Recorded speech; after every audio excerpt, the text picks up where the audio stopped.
There are tens of thousands of artifacts from the Pacific in museums across Europe, all the way from Spain and France to the Baltic states and Russia.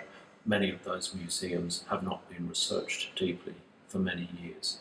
The Pacific Presences project is about exploring those collections, trying to establish connections with the histories of objects, with the communities, with the people, with the artists that produce them.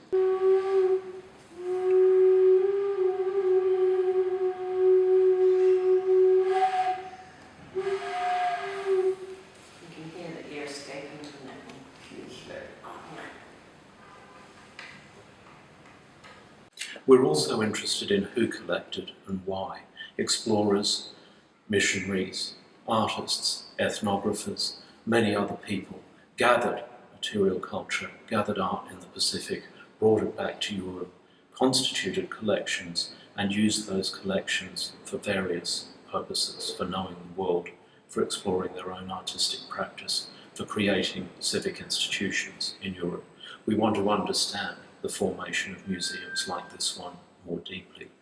And we're also concerned with the value of these collections in the present, their value for people across the Pacific, for artists and communities who may be inspired by them or who may have more ambivalent relationships to them, and for European publics.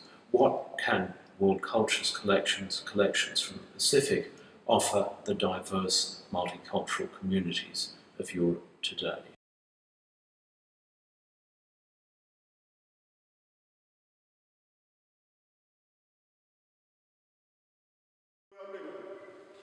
Ya korigo, ya boy mugurgo, ya boy birigo, pegmogo, meru boy mugurgo, pugya gay mugurgo, dil boy boy na boy ya dil ya manu kayo, ya manu kayo, na pagkarinya na na.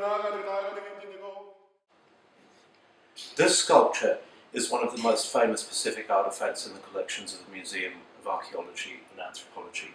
We know that it was collected during Captain Cook's first voyage, most likely in Tahiti or the Austral Islands, but we don't know exactly where it was from, and we don't know what it was part of. It may have been part of a canoe, it may have been part of an architectural feature such as a gateway.